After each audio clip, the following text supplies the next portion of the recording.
Hello বন্ধুরা, আশা করি সকালে ভালো আছেন। ব্রেকফাস্ট নিয়ে চিন্তা করছেন? তাহলে আজকে নতুন ধরনের এই ব্রেকফাস্ট রেসিপিটা তৈরি করে দিন।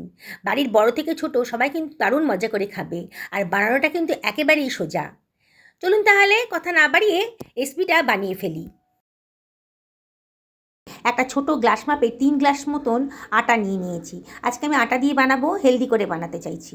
আপনার ইচ্ছে করলে আটা ময়দা মিশিয়েও করতে পারেন। আমি এখানে হাফ টেবিল চামচ মতো লবণ দিলাম, আর হাফ টেবিল চামচ মতো গোটা জিরে দিলাম, হাফ টেবিল চামচ একটুখানি হিং দিয়ে দিলাম, দারুণ সুন্দর টেস্ট আসবে। 2 টেবিল চামচ মতো সাদা তেল দিয়ে দিলাম। দিয়ে এবার আমি ময়ামটা ভালো করে মিশিয়ে নেব। খুব ভালো করে ময়ামটা মিশিয়ে নিতে হবে, তাহলে কিন্তু পরোটা টেস্টি হবে। এবারে অল্প অল্প জল দিয়ে আমি এটাকে মেখে নেব।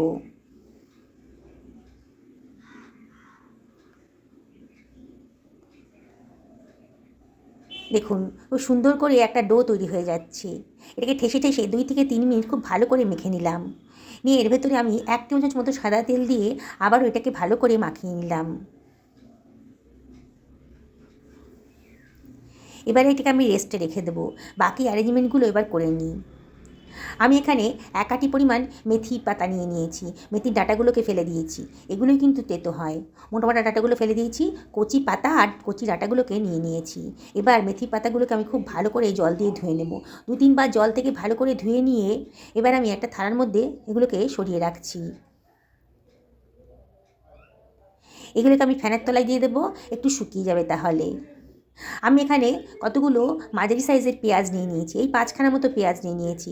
পেঁয়াজগুলোর খোসা আমি ছাড়িয়ে নিচ্ছি। এবার পেঁয়াজগুলোকে আমি কুচি কুচি পাতলা পাতলা করে কেটে নিচ্ছি। এই পরোটা বানাতে গেলে পেঁয়াজের পরিমাণটা একটু বেশি দরকার হবে, তাহলে কিন্তু টেস্টি হবে। 1 আঁটি ধনেপাতা নিয়ে নিয়েছি, আগে থেকে ধুয়ে পরিষ্কার করে নিয়েছি। ধনেপাতাটাকেও আমি একটু বড় বড় সাইজের করেই কেটে নিলাম, সরিয়ে রাখলাম। আমি একটা পাত্রের ভেতর একটা মশলা বানিয়ে নিচ্ছি। 2 টেবিল চামচ মতো চাট মশলা দিয়ে দিলাম, আর দিয়ে দিচ্ছি 1 টেবিল চামচ গোলমরিচের গুঁড়ো, 1 টেবিল চামচ লঙ্কার গুঁড়োও দিয়ে দিলাম, আর হাফ টেবিল চামচ বিট লবণ দিয়ে দিলাম, আর দিয়ে দিচ্ছি 2 টেবিল চামচ মতো সাদা তেল। এবার এটাকে আমি খুব ভালো করে মিশিয়ে নেব। দেখুন, খুব ভালো করে মেশানো হয়ে যাচ্ছে। আমার মনে হচ্ছে একটু মশলাটা পাতলা করতে হবে, তাহলে আরও 1 টেবিল চামচ মতো তেল আমি এর ভেতর দিয়ে দিলাম। দেখুন, একটা স্মুথ পেস্ট মতো তৈরি হয়ে গেছে। এবার এটাকে সরিয়ে রাখছি। আমার ময়দাটা মাখা হয়েছে প্রায় 10 মিনিট। ঢাকাটা তুলে আবার একটু ঠেসে ঠেসে মেখে নেব। দেখুন কতটা স্মুথ হয়ে গেছে। খুব বেশি নরমও হয়নি আর খুব বেশি শক্তও হবে না। এবার এখান থেকে আমি কতগুলো লেচি কেটে নিচ্ছি। নর্মাল যে আমরা রুটি খাই তার থেকে একটু বড় সাইজের লেচি কিন্তু আজকে কেটে নেব।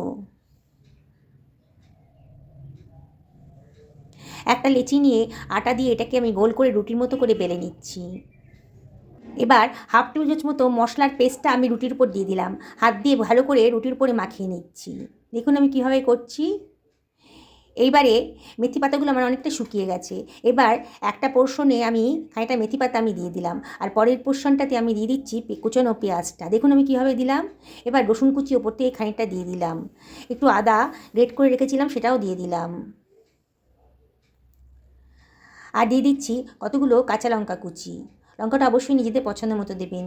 কাঁচা লঙ্কাটা দিলে পরে খুব দারুণ টেস্ট আসে। এইবারে আমি দিয়ে দিচ্ছি খানিকটা ধনেপাতা কুচি ওপর থেকে দিয়ে দিলাম। অসম্ভব টেস্টি হবে, কোনো ঝামেলাই নেই বানানোটা। দেখুন আপনারা দেখলেই বুঝতে পারবেন। এবার সেন্টার থেকে মানে মাঝখান থেকে আমি নিচের দিকে একটা কাট লাগিয়ে দিলাম। দেখুন আমি কীভাবে করছি। এবার এই পাশে এটাকে ফোল্ড করে দিলাম, একটা ফোল্ড দিয়ে দিলাম, আবার ওটাকে ধরে নিয়ে আর একটা ফোল্ড দিলাম। এবার সব কিছু ধরে নিয়ে গিয়ে আরও একটা ফোল্ড করে দিচ্ছি। এবার হাত দিয়ে একটু চেপে চেপে দেবো। হাত দিয়ে একটু চেপে চেপে দিলাম যাতে ভেতরে কোনো এয়ার বাবলস না থাকে। ওপর থেকে একটু আটা ছড়িয়ে দিচ্ছি। আবারও ওটাকে একটু উল্টে নিয়ে ওপর পোর্শনে আবার একটু আটা দিয়ে দেব, দিয়ে হালকা হাতে এই চাপ দিয়ে একটুখানি বেলে নিচ্ছি। দেখুন বন্ধুরা, বানানোটা কতটাই সোজা। দেখুন হাত দিয়ে শেপটা একটু ঠিক করে দিলাম। অসম্ভব টেস্টি হবে পরোটাটা। এইভাবে বানিয়ে একদিন দেখবেন। দেখুন খুব হালকা হাতে একটু বেলে নিলাম। দেখতেও অসম্ভব সুন্দর হয়েছে। দেখুন আমার হয়ে গেছে বেলা। আমি আর একটা আপনাদেরকে বেলে দেখাচ্ছি। একইভাবে হাফ টেবিল চামচ মতো মশলার পেস্ট একটা রুটির ওপরে নিয়ে নিলাম। খুব ভালো করে রুটির ওপরে মাখিয়ে দিচ্ছি। এইবারে মাঝখান থেকে নিচের পোর্শনে একটা কাট লাগিয়ে দিলাম। আগেই কাটটা লাগিয়ে দিলাম। এবার অর্ধেক পোর্শনে আমি মেথি পাতাগুলো দিয়ে দিচ্ছি, আর অর্ধেক পোর্শনে দিয়ে দিচ্ছি কুচনো পেঁয়াজটা।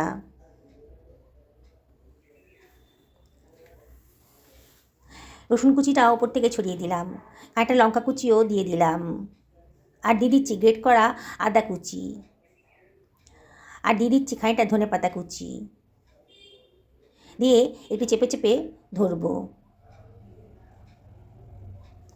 এবার সাইডের পোর্শনটা একটা ফোল্ড করে দিলাম, আবারও হাত দিয়ে চেপে ধরে আর একটা ফোল্ড করলাম, আবারও আর একটা ফোল্ড করে দিলাম। দেখুন আমার তৈরি হয়ে গেছে।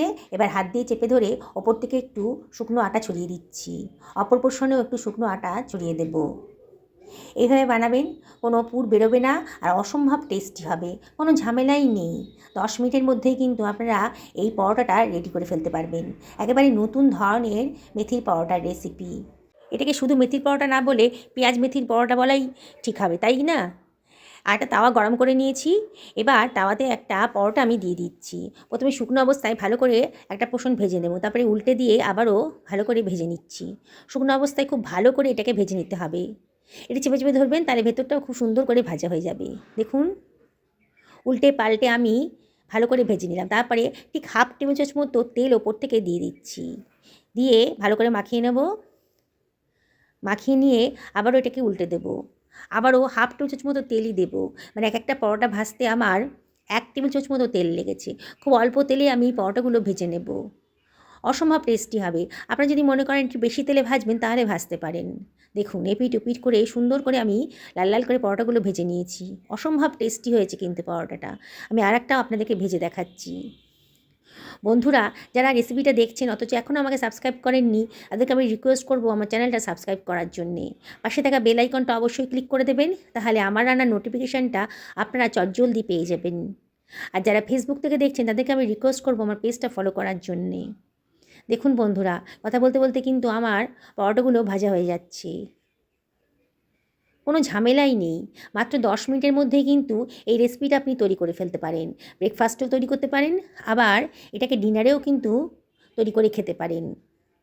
একেবারে একঘেয়েমি নেই, একেবারে নতুন ধরনের মেথির পরোটার রেসিপি।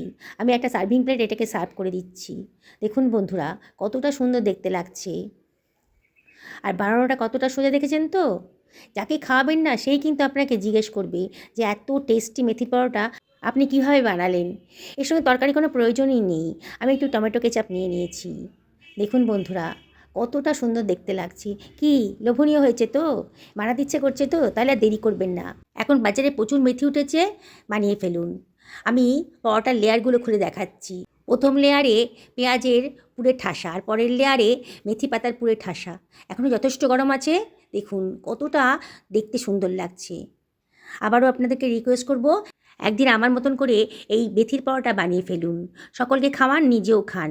সুস্থ থাকুন, ভালো থাকুন এই কামনা করে ভিডিওটা এখানে শেষ করছি। নমস্কার নেবেন।